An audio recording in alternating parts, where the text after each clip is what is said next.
Ames City Council for May 18th, 2021 to order. And again, due to the COVID-19 pandemic, the meeting of City Council is being conducted electronically as allowed by the Code of Iowa. Those who are interested in accessing it by Zoom can go to zoom.us/J and enter the meeting ID of 826-593-023, or you can listen in by dialing in toll free 888-475-4499 and enter the same Zoom ID meeting. That's 826-593-023, and of course all this information is posted on our website. Well, it's we have a short agenda, but we have some pretty exciting things to talk about this evening, things we've been waiting for quite some time. On one hand, another one, a very exciting opportunity for the city of Ames with respect to a new business coming to town. So we'll move on to item number one, resolution endorsing Iowa Economic Development Authority application for financial assistance for Perfect Flight with local match in the form of a forgivable loan. Steve or Dwayne, do you have any comments that you wish to make, or council, do you have any questions you wish to pose to them?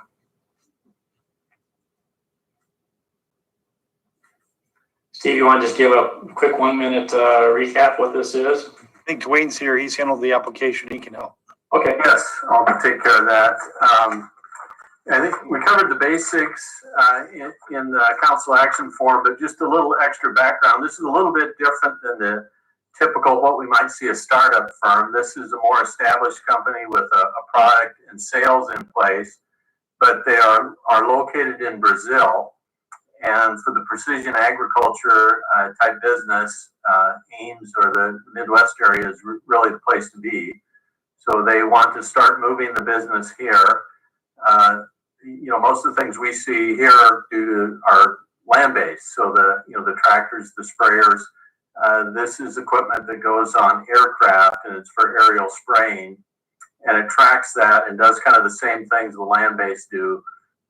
Controls the amount of the chemicals that can go on. There's also evidently a sustainability issue to it. They can do things like geofence areas where there are bees, and figure in the winds, so those they don't get overspray. So it's some new technology to make sure that they're not applying more pesticides or other chemicals than they need to, and then it feeds into the other ag automation type of mechanism, which is obviously a very growing area here in Ames. So that's why they want to be here, which I think is good news for us. They're asking for how much, Dwayne, and where's that coming from? From Ames, it'll be the community together. It's a $50,000 forgivable loan to match the state assistance, and that'll be funded half by the Ames Economic Development Commission and half by the city of Ames. And that's quite a X factor in terms of what we put in compared to what the Iowa Economic Development Authority provides, correct? Yeah, they'll have a $250,000 forgivable loan, but they also have some other tax incentives and some other assistance in there. The total project's about $1.7 million. And how many jobs? 60. Okay, council, any other questions for Dwayne that he can answer? Wayne, I have the same question on all these. Is the proposal that we're looking at tonight consistent with other types of similar proposals that we do? Yes, we run this through a matrix we have put together to decide, what type of terms to get. And, based on that, they scored the points that we would offer the best terms.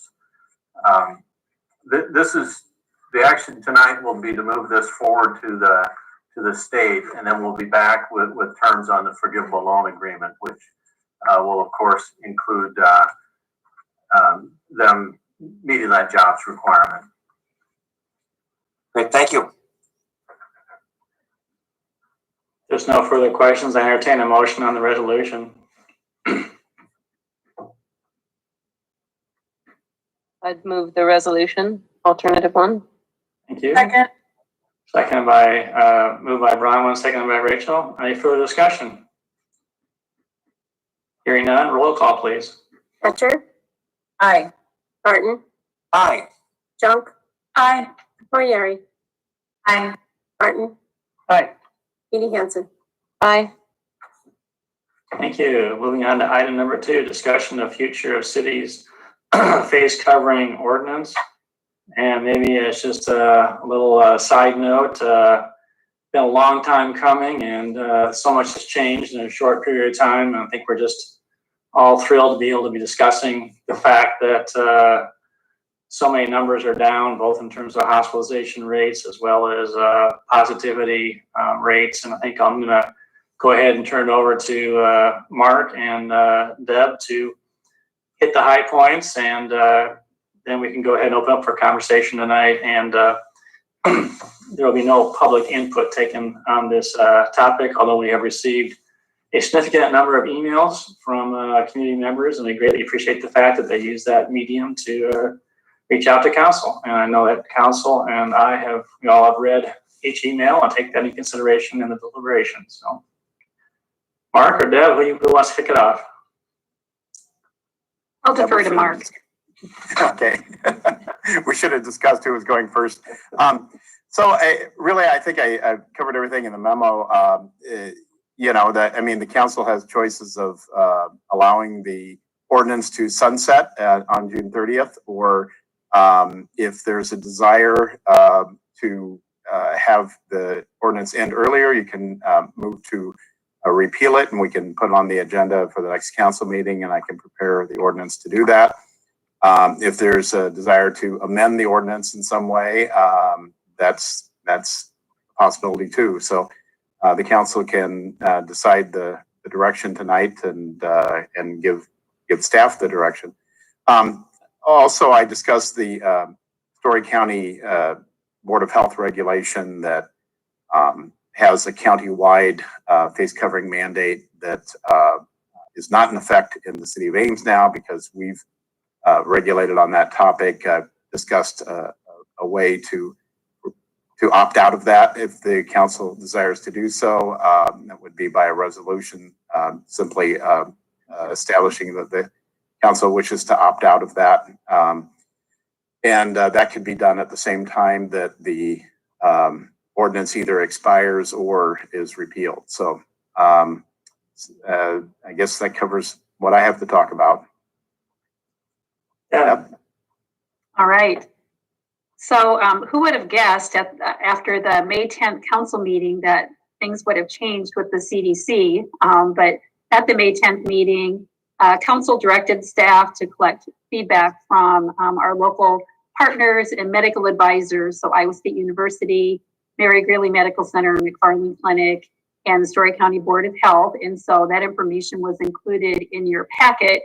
And then a couple days later, the CDC adjusted their guidelines with fully vaccinated individuals and not being required to wear masks, although there are some exemptions to that. So the question to our local partners was worded a little bit differently because in light of that CDC guidance, and the general theme coming from those organizations is to follow the CDC regulations.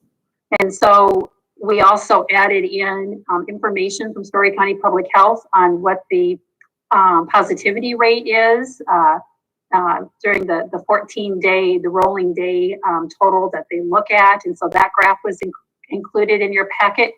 And as of yesterday, we were at 3.6% positivity. And then we also got information from Mary Greeley Medical Center on their inpatient admissions and their inpatient status. And that information came in this morning. So as you saw, there's about 2.3 people on an inpatient unit on any given day. That's the average. And they are admitting less than one admission a day. And then the length of stay is anywhere from 1 to 6 days, depending on the individual. And the Test Iowa Clinic, as you know, that Mary Greeley's involved with that, has adjusted their hours because of low testing numbers, not as many people coming through the doors that require staff to be there on an ongoing basis. So Test Iowa Clinic is now providing testing by appointment only. So things have significantly changed in the last several weeks. So are there any questions or comments for me?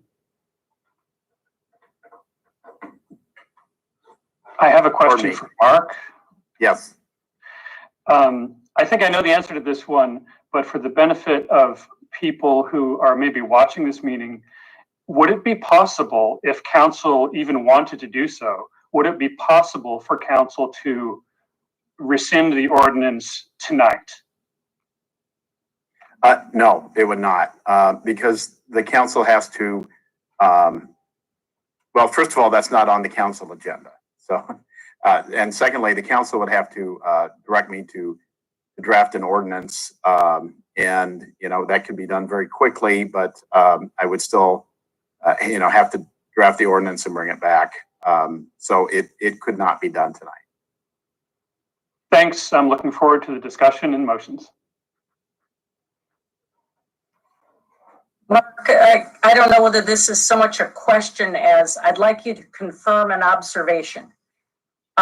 We have received a lot of emails that mention masking in the schools and the Story County mask mandate.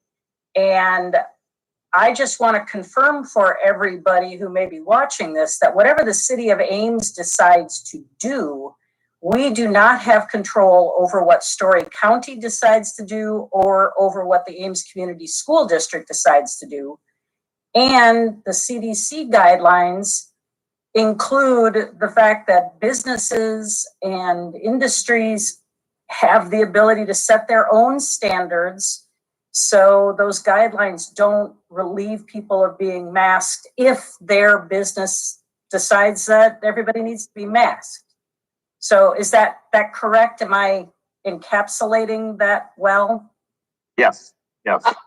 I'd say that's partly true, but having the city as a fallback, or having the mandate in place from the city makes it more possible for businesses to enforce it. Without the city having the mandate, I think that becomes nearly an impossible customer service quandary. So sort of, I mean, it's true in a way, but I think we shouldn't kid ourselves that taking away won't make it much more difficult to mandate in a business.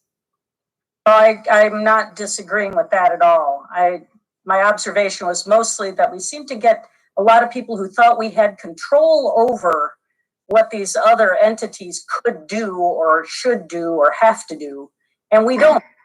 That's not to say we don't have some sort of influence, but we do not ultimately have the decision-making power for those other entities. The school district and the county. And if we were to remove the mask mandate, we would be saying businesses have the authority to make the decision, and the CDC backs that up. Yeah. With their guidelines. Sure, true. Yeah. And the same extends to Iowa State also. In the event that they went on campus, decided they wanted to have, face coverings in classrooms for sake of discussion in the fall or during summer sessions, that's their prerogative also. Other comments, questions?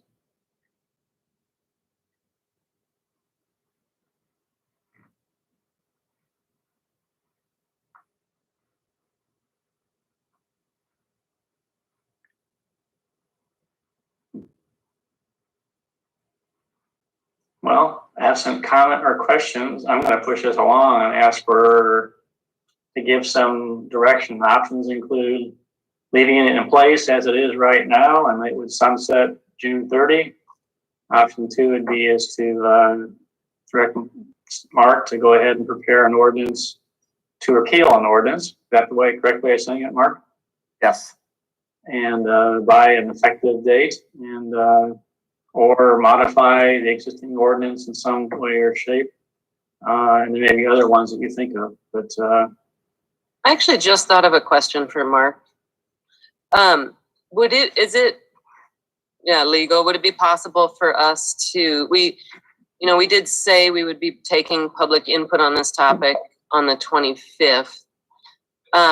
Would it be possible to do have before that meeting a first reading and then take public input on the second reading purposefully at the 25th meeting? Well, typically the first reading is considered the public hearing, and that's where public comments have been allowed. It would, I know a few times comments have been allowed at a second or third reading, but that's been the exception to the rule. And so I think it would be unusual to do it that way. Let me say that. Sure, but it's not nothing wrong with it. We have done public input on second readings before. Or we'd have to also allow it at the first, you mean? Yes. Yeah. I see. Okay. All right. That's my question. Thank you. Mark, I have a question. So, if we wanted to move this process along faster, could we not call for another special meeting and suspend the additional readings and get it all done? And so let me get the answer, and then I'll have a comment on that. Yes, that's possible. If the council wanted to schedule another special meeting, the council could consider the ordinance at that meeting, and I'm presuming sometime before the 25th next week, and consider it. And if the votes are there to suspend the rules, could deal with it all and adopt it and adopt the repeal in one evening. And then it has to be published also, right? Yeah, it has to be published in order to, after it's adopted, in order to become effective. So let me try this motion, and Mark, if I don't get the wording right, I'll count on you to help me get it correct. I'm going to move that alternative 2, but that the staff would set a special meeting as soon as practicable. And so I know we have to give 24 hours notice. So as soon as practicable, and that, should I leave it there and then have a follow-up motion on whether we should waive the additional readings? Well, I think option 2, actually, option 3 is where I included to place on the agenda a motion to suspend the rules.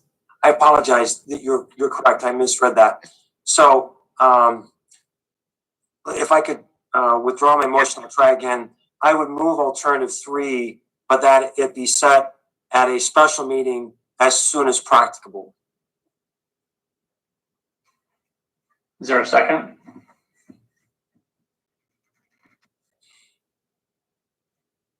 I'd like to, Mayor, if I could make a pitch for, I think we should at least have a vote on this. The sentiment has been loud and clear from the emails and phone calls I've received, and I assume everybody's got the similar emails, that our community wants this to be done, and the sooner the better. Des Moines has removed theirs by proclamation. Cedar Rapids, and I just got a message, Iowa City has as well. And so I don't know what there is to gain by delaying this and requiring people to wear masks when we're going to remove the mandate. And so the sooner we do this, I think, we have special meetings all the time for one or two parties that have an event or some kind of special consideration. This is for the entire community to be relieved of this mandate. And so I think we have a duty to try to do this as soon as practicable. So that's the motive for the motion. Is there a second? Motion died for a second. I'd be happy to try one. And Tim, part of my problem with your motion was simply the way that it sort of mixed the variable about when this meeting might take place and whether everyone can attend at that time and how that's all going to work with everything else. I think maybe we can get to the same place if we do it in a couple of pieces. Yeah. So I would move to add 3 agenda items to our next meeting. The first being to fully repeal the face covering ordinance. The second to be to note the request for a council vote on suspending the rules that normally require multiple readings. And third, for a resolution indicating that the county face covering ordinance for COVID-19 has no effect within Ames. I'll second. Okay, moved in second, discussion. And the idea here is that we can talk about when that next meeting is going to be. Maybe we can come up with something, but even if we don't, this gives us the direction. Given the fact that the latest we would be is May 25th, because that's our next scheduled meeting. Yes, That would be the latest that would happen. Yes. Okay, discussion. My main concern with the previous motion is that we have put out a press release and we have advertised the fact that we would be taking public input on the 25th. And I know, Tim, that you have been very concerned that people have the opportunity to give input on significant issues. And I just feel like this, if we accelerated the pace of this, much as there are many, many people in support of removing the face covering mandate, that we would be sort of pulling a bait and switch on those people who maybe have put the 25th on their calendars to give us input. And so it's not that I want to slow down the process, it's that we've already told people what our process is, and I'd rather not switch that at this point. I think that's a very good general rule to follow. And I think we should always do what we say we're going to do. But there are circumstances when you weigh the pros and cons, and I think our community wants this mandate rescinded as soon as possible. Not one day longer should we be making these kids wear masks.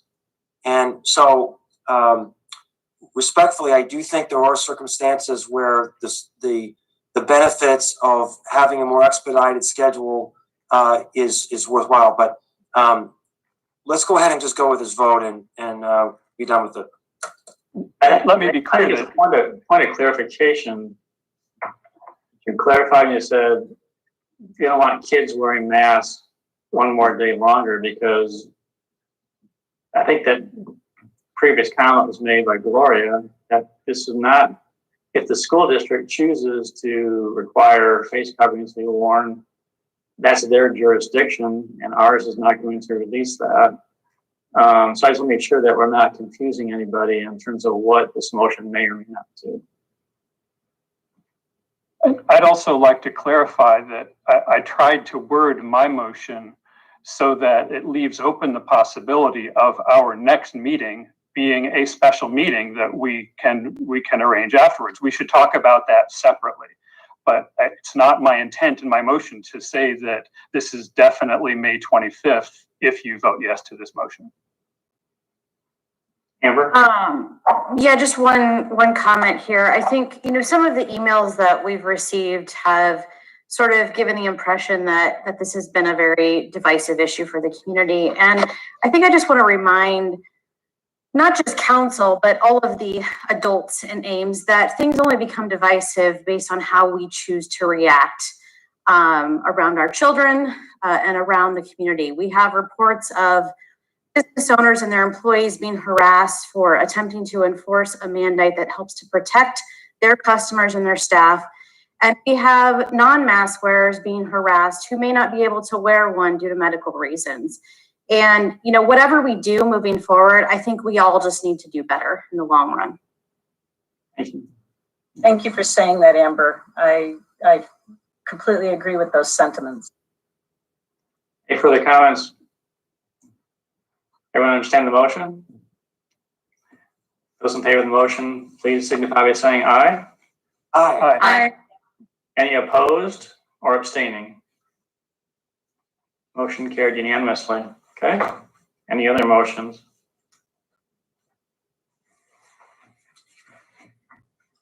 Well, this isn't a motion, but just to follow up on Tim's request for a special meeting, it's a tough balance. It's hard to see other cities being able to do things more quickly because they didn't use the ordinance form. And it's hard for us to have had no notice that a change like this was coming, and to basically have to have guessed what council would want to do tonight when communicating to the public about what this meeting was for. So that's all difficult. But we have to balance that against giving respect to people who have been planning to give us live feedback during the first reading, who heard that from the press release, who read it in the newspaper, who heard it on social media, who heard it on the radio. So as much as I wish that our communication had been a little different and we could have voted on this finally tonight or tomorrow or Thursday night, I'm not sure that's going to work. I tend to agree. And I think hopefully people watching can sense the direction we're headed here, right? And so I expect we will get a lot of input. And I just worry that having a special meeting too would either hamper the amount of input we get, or people don't have a night other than Tuesdays programmed into their schedule too. So, but I get this sense, hopefully people are hopeful hearing our vote tonight and seeing the direction things are headed, so. Yeah, and I think there's no way to understand that unanimous vote other than that the sense of the council is we are unwinding this ordinance and we're going to do it expeditiously. But we do have some constraints and some, we want to honor the commitments that we've made so far. Okay. Any further discussion on timing or this particular item before we move on to item 3? There's something else that has come up in the emails that we've been receiving. I'm not sure why it has been interjected into this conversation, but I'd like us to be clear that there is no discussion here among the city council about a vaccine passport or whatever you want to call that. That is not part of this city discussion about face coverings. Any comment on that, Mark, regarding the legislature and what they're doing also? Well, the legislature is working on some legislation to prohibit government entities from having requiring vaccine passports. In other words, having people prove that they're vaccinated in order to do something or access something. There's been zero discussion amongst the city that I'm aware of that, like Gloria said. Yeah. Steve, do you want to comment on just the, on the basis this carries through on next Tuesday night, on the basis that's a meeting, impact it would have on public buildings being open, like City Hall, or in terms of not being open, but changes that might occur? Not for us. We've been open for a long time. The only thing it would mean is we bring some chairs back up and tables rearranged, and I think our staff's ready to go. Now, you have to know, I think Deb pointed out to you, SIRAD is under a federal obligation, so they'll have to still mandate a mask on buses through September, I believe, Deb, is that what it is? Yep, middle of September. Yeah, and I believe the library board has not made a final decision about their facility. I think they're waiting for direction from the council. You'll have to ask Mark whether they would have to follow the city council's edict on this, or can they, as the operating board, can they establish a different policy for the library facility? I'm not sure. Yeah, I mean, they can establish their own policies. They're an independent city entity. So, but, certainly with the ordinance gone, and the ordinance would apply to the library, but it no longer applies if it's been repealed. So it would just be up to the library board to make that decision about the library. Now, Mayor, when you ask about our buildings, I hope you treat the rest of the citizenry as we want to treat our employees. If you do repeal it, there's going to be nothing in the law that says employees in City Hall, if feel uncomfortable, can't continue to wear masks. And we've established some plexiglass separations or whatever. We'll probably keep those in place. That doesn't mean business won't return as usual. We'll have the same occupancies we had prior to the establishment of the local ordinance and federal guidelines. But if our people feel uncomfortable, I'm going to allow them to wear masks as they engage in their business throughout the day. All right, hearing no other comments or motions relative to the face covering ordinance, we're going to move on then to item 3, discussion of in-person city meetings. This would apply to city council meetings. It would apply to boards and commission meetings in City Hall.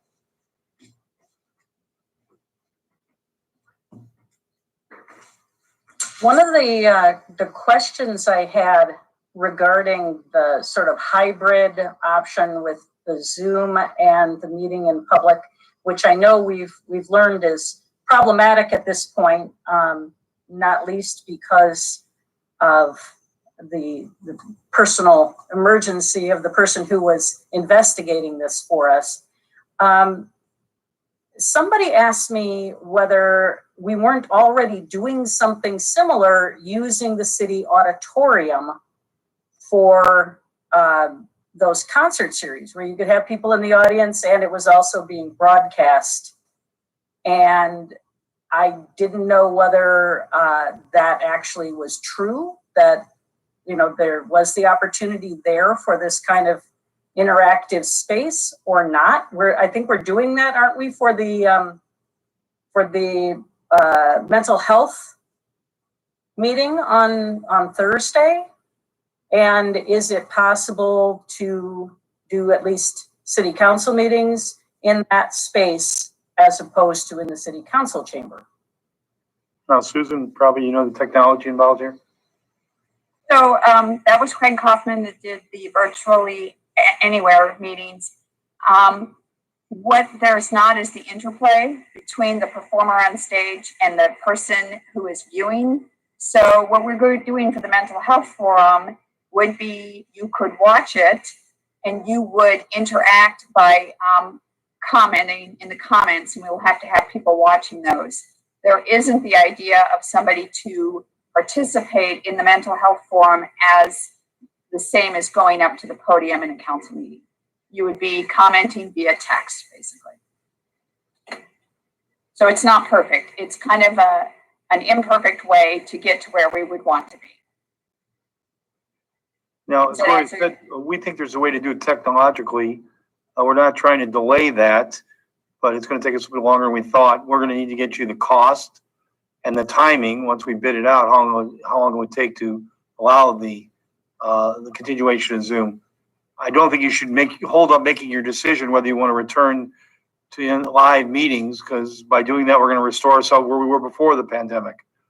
The extra level of service for the Zoom may come later, but I wouldn't hold up that decision based on this delay. And I'd hope if you make a decision, it is a guidance or directive for all boards and commissions. I wouldn't want one group to decide to handle it differently than the other. So it would be the council and all the city council boards and commissions that you have direct authority over. Was there some point at which we had discussed the possibility of allowing people to call in using a phone option to call? I think Susan will tell you the same thing. That works when one of you are out and we have the phone line into the one person. Otherwise, during budget time, we have somebody in the back, they call in, they write down their question, it's transcribed and then brought forward. So it's not that online interaction that want to take place. So I don't think you can have unlimited phone calls coming in at once, talking at once like Zoom, right, Susan? I don't know that we've investigated the phone option. We've done phone-ins for absent city council members. We've not really done it for more than to accommodate one person who couldn't make it. Yeah. So that just hasn't been something we've studied. We're pretty rudimentary in how we do it now, and you've seen the results of that. It's not a seamless kind of hybrid meeting concept that I think we're looking at. I think you want to look at the pros and cons of that also in terms of that. So if you go to a phone. Now, people can always, prior to the meeting, they can text you or send in their thoughts, and we can make sure it's transcribed and given you before the meeting. So they can certainly communicate with you beforehand. If they can't make it in person, they can send an email to you, and we'll make sure. Maybe we have to start reading those off for them even. I can have a staff member read those off if you like, if they send them in, to make sure they're heard that way. We can certainly do that in the interim. So council, to move this along, may I just suggest as an option that given the fact that 31st is Memorial Day, that one option would be as proposed June 1 be a return to City Hall for in-person meetings for all boards, commissions, and city council. And Steve, is that something that is doable from a staff standpoint? I believe so. Deb or Brian, can you think of any impediments to that? I think the one board or commission for would be asset, since that involves Story County United Way and Iowa State Student Government. So it's not solely a city commission, we're just a partner in that. So I think we would need to have those entities weigh in on the in-person return. But the other boards and commissions that I staff, I don't see a problem with letting them know June 1st is a start date. Oh, Brian, do you have any? No, I wouldn't anticipate that would be an issue for any of the commissions that I staff. Do you want that motion, Mayor? Yes, I'm looking for, if there's no further discussion, I would entertain a motion. I would move that we resume in-person council, commission, and city commission and board meetings in person starting June 1st. And that we reach out to the partner agencies in asset and ask their opinion on the topic before committing to that. Second. Seconded by Gloria. Thank you. Discussion? I think that's really exciting. I would hope that we make it clear to participants on the boards and commissions, if this passes, that they are welcome to continue wearing masks if they are participating in those face-to-face meetings, and that everyone feel comfortable making whatever choice is right for them. Including participants, yeah. Those that might be attending to listen to. Yeah, good. All right, everyone understand the motion? Those in favor of the motion say aye. Aye. Aye. Any opposed?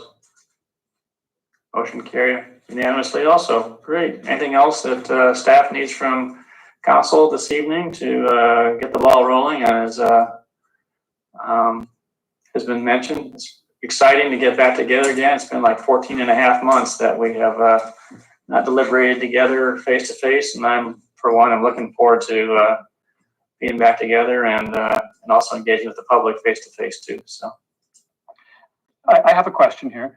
I haven't looked in the council chambers lately, but I remember some talk about plexiglass. Is there like dangling plexiglass in there? There is, that's correct. Separates the members of the dais. We'll probably keep that in for a little while, see how comfortable you are with it. that's what the motion to remove it. Creates prohibits interactions from the side. Right. Okay, I think maybe we can, I'll send an email about this offline. Thanks. Okay. Anything else? Great. All right. There are no disposition of communications to council this evening. So council comments, we'll start with you, David. I think that there was a lot that went unsaid in our deliberations tonight. Everything that's motivating us, there is just a lot to synthesize together. And I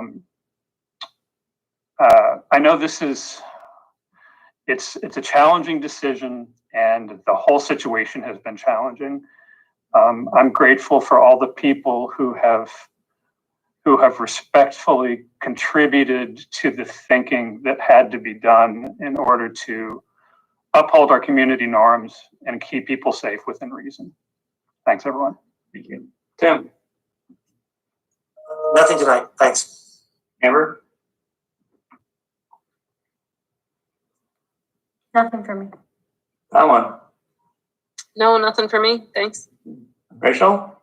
Nothing tonight, thanks. Gloria.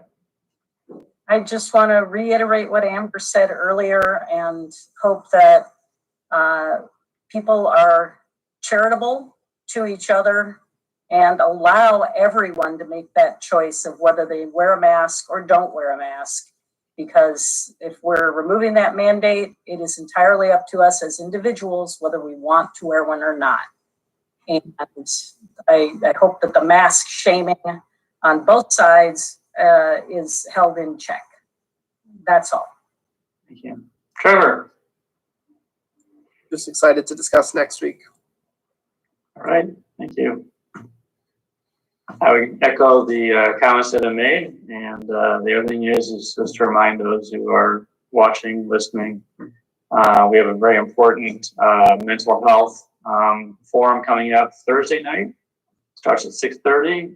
It's also going to be in person as well as being broadcast on our YouTube channel. People can come to the auditorium, and face coverings will still be expected, and sitting in groups of social distancing until the ordinance has been fully repealed. But we have a tremendous panel that's going to be making presentations, questions and answers, and also some exciting announcements in terms of some mental health first aid training that's going to be offered that council has fully supported and is providing financing for. And so I like to think that this council we just did tonight is going to be one good step in helping to return to normalcy and help minimize some of that that's just going on. So anyway, with that, I would entertain a motion to adjourn. Move we adjourn. We are adjourned. Have a good rest of the evening, everybody. Thank you for coming. Night. Good night.